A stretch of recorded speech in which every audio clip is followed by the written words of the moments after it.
you for supporting the sport. And I actually want to give an even deeper thank you for the teams, the players, and the journalists from South Korea. We know you're coming during a very difficult time, a sad time of mourning back at home. So thank you for doing this. Our hearts are really with you. Thank you again. Now, we're in our 12th year of Worlds, which is kind of crazy to think about it. I remember World Season 1, the final in Sweden at the DreamHack conference we did in a little room. To me, this was the best Worlds. Why? Yeah, it was scrappy, it was small, it was very humble. But that's the only World where EU team won.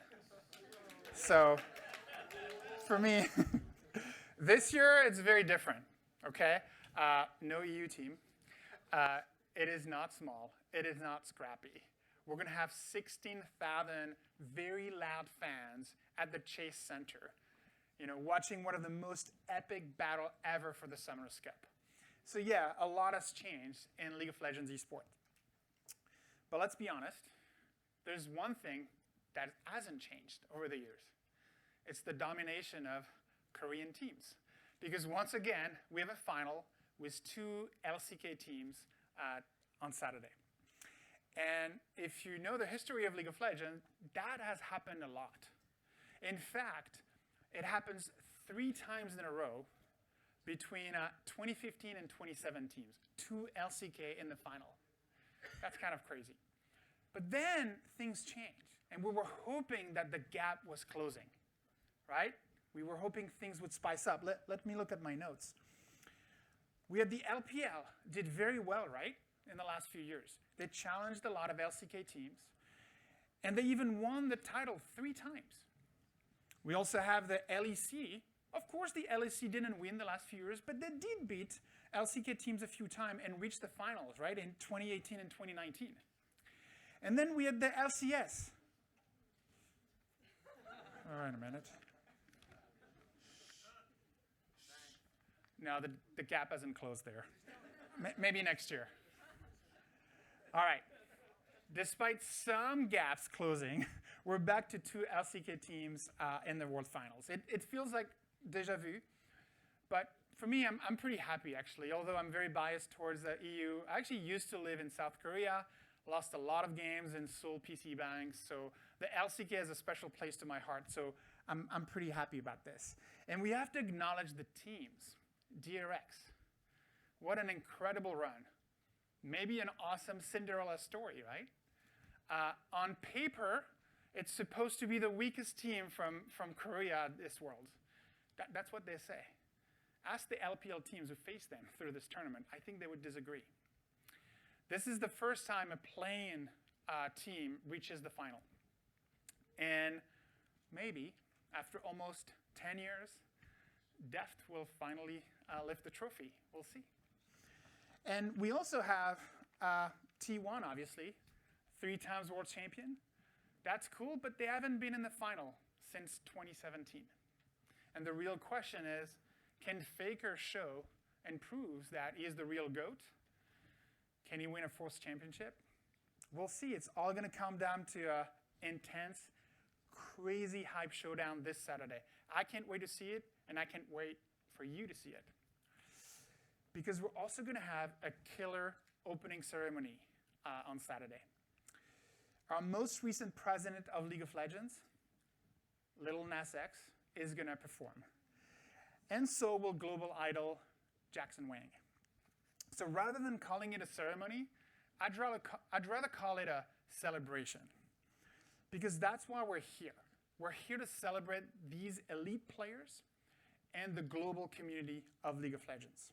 And if you know Riot, we're not cutting corners when we celebrate. We're here to blow your mind with a kick-ass show and an experience that you cannot find anywhere else. Because fundamentally, we have this crazy dream at Riot. We believe that the future of entertainment this century is going to be driven by the game community. All of us, gamers. That sounds crazy, but I'm convinced that by the middle of the century, the majority of the most popular sports are actually going to be esports. And if you wonder why Korean teams are so strong in League of Legends, that's your answer. League of Legends is one of the most popular sports in Korea.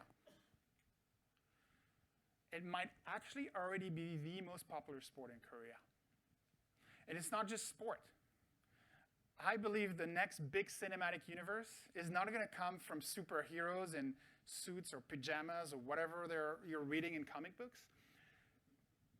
I think the future big cinematic universe that's going to lead entertainment will have their roots in a video game franchise. Same with music.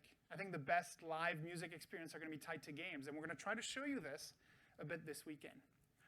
And if you go even crazier, longer term, I'm going to let you on a little secret. Little Nas X did such a great job as president of League of Legends that I'm thinking about his next role. And I think we're going to promote him as the head of theme park for Riot Games. Imagine Riot Games World or League of Legends Land. Okay. Look, I'm only half joking. Only half. Because I fundamentally believe that's where the world is going. In the 21st century, the center of gravity for entertainment, that's going to be gaming. That's going to be us. That's what we're dreaming of here at Riot. That's what we aspire to build. And honestly, there's no better proof of concept than Worlds. So thank you again for being here this week. I'm looking forward to seeing all of you on Saturday. And I think I have to end this speech with the following. Bear with me. 감사합니다. 팀해 홍군에 뵙니다. Did I get it right? Probably not. All right. Thank you, everybody. I think we're going to get to a Q&A with some of the leadership at Riot Games. So I'm going to ask John, our president of esports, to join us. Naz, also, our head of League of Legends esports. And Jeremy, our head of League of Legends. Coming in.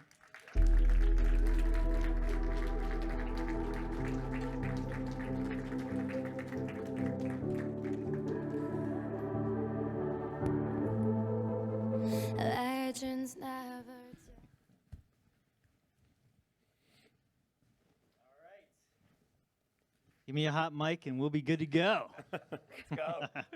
Let's go. So, as mentioned before, feel free to put your hand up and get the attention of Hannah Wu on our left, on stage left, and Erica Abear, stage right. State your name, outlet, and the individual who you'd like to have the question go to. So we are starting where?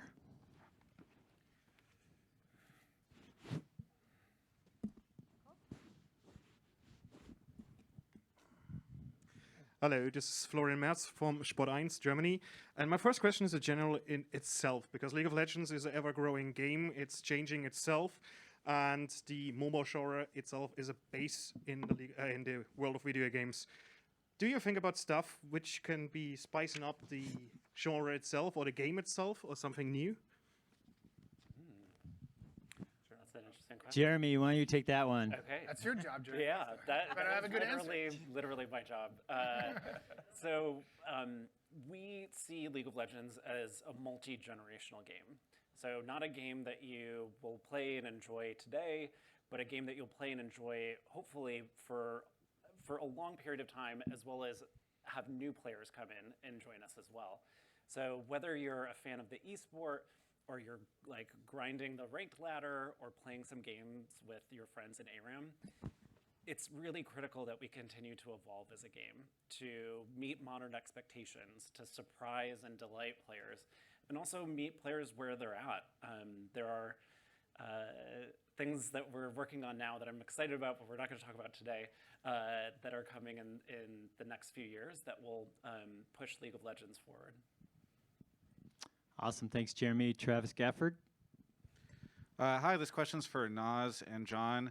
At last year's press conference for Worlds, you both got pummeled repeatedly with questions about format changes. Yes, we did. And I think at the time you said we're looking into it or something to that effect. So this is 1 year later, the question about the format changes. Are they coming? Double elimination? Everyone's curious. Yes, I can take that one. Go for it, Naz. Awesome. First of all, it's so good that this year you're all here with us in person. So thank you all for being here. The short answer to your question, Travis, is yes, format changes are coming. We took this year, essentially, when we heard the feedback last year, we took this season to really dive into it, right? And to really start to assess what parts of the format are working, what parts do we think could use improvements, working with our regional teams around the world to kind of beat up what these formats can and should be.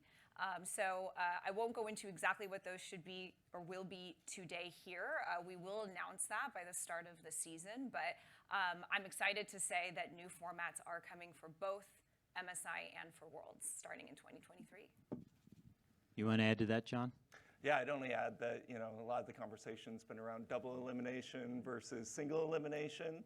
And we do think double elimination is great for qualifying the best teams into our biggest tournaments. But at the end of the day, Worlds, it's one of the biggest sporting events on the planet. All the biggest sporting events on the planet have single elimination as a core part of their tournament. And at least from knockouts forward, we will be continuing with single elimination because that puts the stakes at the very highest level. And we believe that's important for a tournament as big and important as Worlds.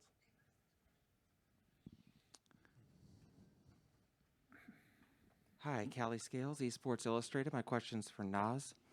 In the opening remarks, we heard that it's been 12 years since a European team won it all. We in North America are still waiting for our first opportunity to even compete in the finals. Not gonna happen. Well, that's actually my question is, what is it going to take for North America to be able to close that gap and to be able to compete on that level? Yeah, we want to see NA rise up too. We want to see, we get the question a lot of like, do we want parity between regions? I think you want to see regions rise and fall, right? Like in any sport, I think you want to see that ebb and flow. You want to see the Cinderella stories. And so, we've seen that, I think, throughout our sport, whether, it was an SEA team or region that was really strong into Korea, China, and now I think we're back into kind of this era of LCK domination, which is exciting to see. And, we want to work on NA. So I think that the NA region has taken some really positive steps. I think Champions Queue is one of those, right? Like really starting to get in there and providing the tools and systems for pros to get really high quality practice, give them kind of that level of competition and practice. I think developmental leagues are really important for that sort of development as well. So when we look to Europe, I think that's something that they've done really, really, really well with the ERL system. So they have 11 leagues that they're operating there. That's 900 players who are competing. So just the experience that you get from that, I think just makes those players even more competitive when they reach, the tier 1 LEC or whatever league they go to. So those are some of the things that we're going to be looking at doing in the future to help NA and to frankly help all of our regional leagues continue to hone their competitiveness. And if I may add, I would invite to turn the question and instead of saying like why region X is not performing, so in this case NA, more ask why is Korea and China performing, right? And I think what you learn is, especially Korea, I don't think Korea is stronger like by nature. I think Korea is just ahead. Korea was developing an esports ecosystem 15 years ago. There were 100,000 people watching StarCraft from the beaches of Busan. I don't remember when, a long time ago. PC bongs are organizing tournaments all the time. OGN was rising in the media for years. And so I think Korea is just ahead. Now, we're just at the beginning of the sport. And so if you look at other sports that have been lasting for decades, you see the same thing, right? And so I wouldn't be surprised if things change a lot. but that's probably not going to be on a couple years horizon. That's probably going to be on a couple decades horizon. But that's okay, we'll be there. Next question. Okay, my name is 상진박, Korean Formers. 네, 질문을 드릴게요. 그 리그 오브 레전드 그리고 e스포츠 리그가 이제 시작된 지 10년이 넘었고 그 와중에 새로운 챔피언과 선수들이 등장하고 있지만은 그 와중에서 이번 롤드컵에서 노장인 페이커와 데이프트 두 선수들이 활약하면서 결승까지 올랐습니다. 이러한 선수들이 결승에 오른 것을 보면서 게임 개발사 그리고 서비스하는 입장에서 어떤 느낌을 가지면서 이러한 선수들이 활약이 게이머들과 시청자들에게 어떤 메시지를 전달해 줄 수 있다고 생각하시는지 궁금합니다. League of Legends and WoW esports flourished over a decade, and we are having new champions and new superstars. But this year's Worlds, we are having Faker versus Daft matchup, two players with one of the longest histories. So, what's your thought about this, and also what kind of message does this bring to the gamers and the users and the viewers? Who wants to go first? What a great Take question. it, Nas. I know. Okay, well, I mean, I don't think we could have a better story here in the finals. Faker versus Deft. Faker, the GOAT, versus the Cinderella story, the underdogs. We've never had, as Nicholas said in the opening, a team that started in the play-ins make it all the way to the finals. So I think it's an incredible story. I think these two teams have fought so hard to get here. They both have so much on the line.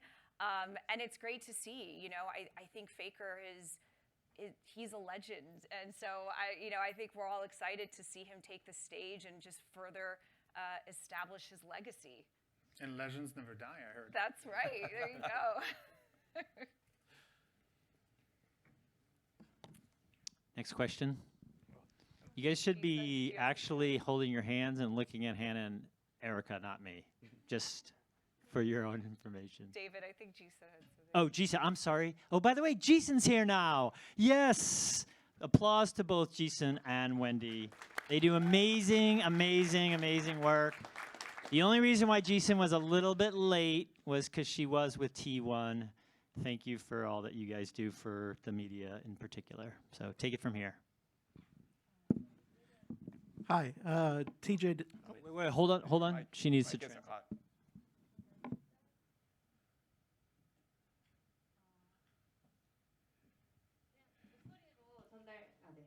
이거보다 더 나은 결승전 매첩이 나올 수 없었다고 생각합니다. 페이커 선수 대 데프 선수의 매첩은 마치 이제 역체 롤 페이커 선수와 또 어떻게 보면 신데렐라 스토리와 같은 그런 언더독의 그런 입장에서 정말 플레이에서부터 시작해서 결승에 진출한 또 데프트 선수의 그런 스토리가 있기 때문에 정말 전해주는 이야기가 대단한 것 같고요. 두 팀 모두 이 결승 무대를 밟기까지 정말 오랜 시간 열심히 싸워왔고 또 많은 것들이 걸려있는 결승 무대인데요. 이런 결승을 지켜볼 수 있어서 정말 좋습니다. 페이커 선수는 정말 말 그대로 또 전설이고 저희 모두 페이커 선수가 결승전 무대를 밟고 또 새로운 유산을 남기는 것을 보기까지가 정말 기대가 되고요. 또 레전드 네버 다이라는 그 노래가 있듯이 그런 많은 의미를 가져다 주는 것 같습니다. Next question. Hi, TJ Denzer for Shack News. Obviously, over the last few years, we had the pandemic, which made things very difficult. And this is one of the first years that it's come back in full fashion. How important was it to bring it back this year? And what went into, were there any lessons learned from the pandemic that were applied to the evolution of Worlds as a whole? You want me to? Go ahead. Great. Yeah, I mean, look, the pandemic was very hard to throw live events, honestly, but I think, it really highlighted one of the powers of our sport. We are a digital-first sport. We did not stop with the pandemic. We learned a lot about how to run remote tournaments. We learned a lot about logistics at events and how to keep them safe for our players. And all those lessons we're going to carry forward in everything that we do around our events for League of Legends. But I'll tell you, it is so great to have fans back in seats screaming their lungs out for our sport, and that is everything to us. So this year has just been amazing to feel that energy and to feel all that positivity from our fans coming and watching our events. Next question. Fatih Öztürk for redbull.com. In the beginning, we heard about the importance of gaming for the future of entertainment industry. I would like to turn it around and find out how big of an impact had efforts like Arcane on the game on League of Legends itself. And the second question is, if Arcane brought new players into the game, were these players who came back, like old accounts reactivated, or was there a huge influx of new accounts created? You want to take that, Nicolo, and then maybe Jeremy? I'll probably take that. That's a great question. So Arcane was viewed by a ton of people. I don't think we've announced the numbers, so I might get yelled by the CEO if I share the numbers, but a lot of people. It's the most viewed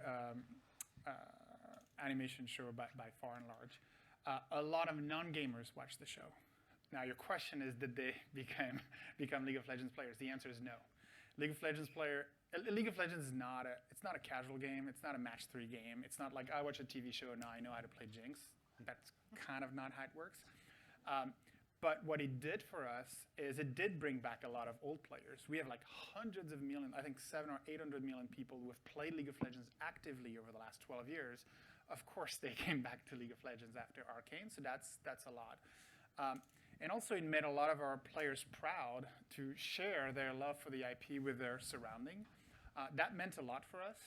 I've been a big gamer forever, and sometimes I wanted to share my love for games to my family, to my friends, other games, and oh, there's a movie, Mom, just go watch it. And then I'm like, oh no, don't watch it.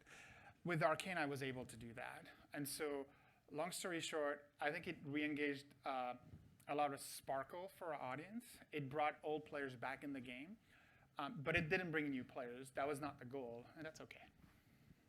As a Jinx main, I can confirm that Arcane did not make me better at playing Jinx, but it was awesome. We also saw play rate for Jinx and Vi and Victor shoot through the roof, which was really cool to see. I think players were really inspired by what they saw in Arcane. And last but not least, it's the first time my wife ever said it was cool what I did. So I think we have a question right here in the front row. Yep, I'm sorry. I think we're over here. I apologize. A hot mic here to the left. Hi, this is John Popko from Invent Global. This question goes out to anyone. By many metrics, League of Legends has declined somewhat in interest, both as a sport and a game in North America. And many in the esports community hoped having Worlds this year would revitalize interest in the game. What are your impressions of the impact Worlds this year has had on North American interest, and what is Riot doing to maintain interest from the region? Why don't you take that, Naz? And Yeah, I was gonna say I can start with that.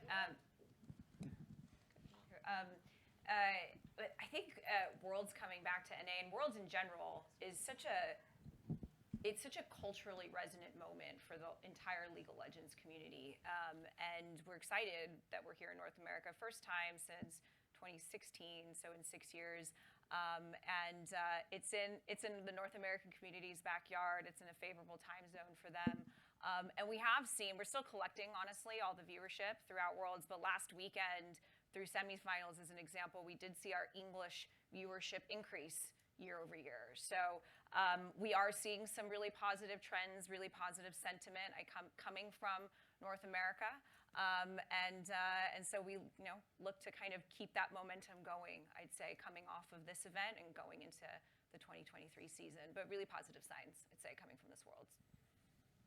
And the player base hasn't really moved. I think the LCS has had ups and downs, and we're working on stuff. And we've seen similar things in the past with other leagues. LEC, you rebooted John a few years ago, and so we're working on stuff for LCS. But the core base is not much, hasn't moved much. All right, next question, I believe, is here. Hi, I'm Timo. I'm from OnePlus, and I want to know, 之前举办的赛区对抗洲际赛十分受粉丝们欢迎和好评，想问一下以后有机会重启吗 ？Thank you. So this question is over to any one of you, and the question is the Rift Rebel. To be honest, there's so many fans have a very really like the Rift Rivals, this kind of competitions that we can see different teams to compete with each other. And so maybe could we see more this kind of tournaments in the future? Well, we're big fans of Rift Rivals too. What we didn't love about Rift Rivals, I'd say, is that there weren't enough stakes, right? And so we're looking at our full season, right, and our full calendar. And this is going to be probably like a 1 to 2 year process for us.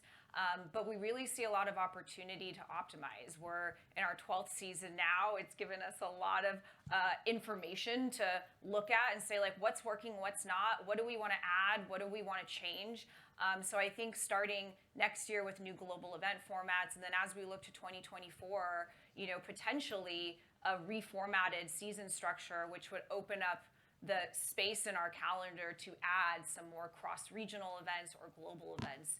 And ideally, we apply some stakes to those to make them even more exciting. 那其实我们每一次的我们所有的一些赛事的安排，可能更多的是需要看一下我们的赛程的日历，然后我们来看一下每一个季度、每一个赛季有怎么样的一个安排。那其实我们现在有1到2年的时间，可以更好的去接下来去推进这样的一个任务和东西。那同时，我觉得我们在未来是有比较多的一个机会去尝试更多新鲜的事物，因为现在英雄联盟其实已经来到了12赛季嘛，所以说其实我们已经有了足够的信息。也有了足够的一些东西可以进行参考，所以说可能在未来我们也会更加清楚的明白，我们可能哪些可以是继续的来增加一些新的内容，有哪一些的赛事方面可以来进行一些改编。所以说可能在未来我们也会可能23年、24年，在未来我们也会有一些全新的尝试，我们可能会重启一些有趣的一些赛区内的、赛区外的一些对抗，然后我们可能也会进行一些赛事的一些重构。然后我们来看一下，可不可以有更多的能够让更多赛区之间有一些互动，有一些赛区之间的一些比赛，所以这也是我们未来会努力的方向。All right, next question, Erica. You want to bring it over to Eric? Hi, I'm Eric from My Sports Brazil. So a lot of players, they doesn't have like a tournament to play since August, and also the same with Valorant, for example. They played champions like before Worlds. How do you guys see like this big hole in the calendar for a lot of teams, players, etc.? Do you want to talk about that? Yeah, you know, it's something that we want to look at, you know. I think, again, to use the Champions Queue example, I think that's something that we're on the esports side really interested in working with the game team of expanding that opportunity to more regions or, you know, even kind of developing on it further. I think, you know, not only is it a great tool for practice to give, you know, those players really like highly competitive experiences, I think it's really entertaining for fans and the community to watch as well. So it is something that's important to us and that we want to be looking at. I don't know if you... Yeah, so Naz and I talk a lot about what could Clash look like as an experience that could, you know, be part of this larger sport ecosystem. It's not currently integrated very well, so we're looking at some options there. Next question, Ashley. Hi guys, this is Ashley Kang for Horizon Esports. I ended up writing this question down, and I'll try to not make it as wordy as possible. As you mentioned earlier, consistently the message that we get from Riot Games is that you want League to be a generational sport. This enthusiasm is shared by the fans out there as well as all the journalists that are here, that we want to take our kids to, I don't know, 2014, 2050 World Championship.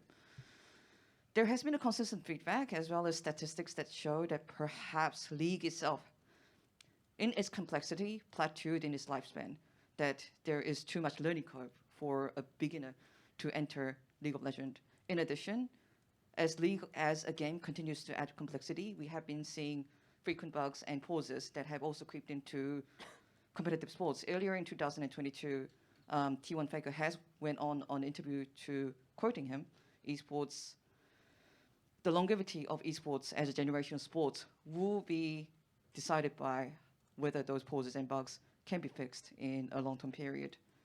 infrastructure-wise, does Riot have a long-term roadmap to make sure that the growth of League scene has not plateaued, that it will continue to grow and not stagnate? And if so, what does that long-term roadmap look like?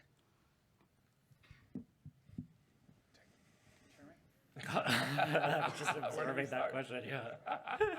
Back to the first question. So, yes, we talk about League being multi-generational, and it's really not just like, words.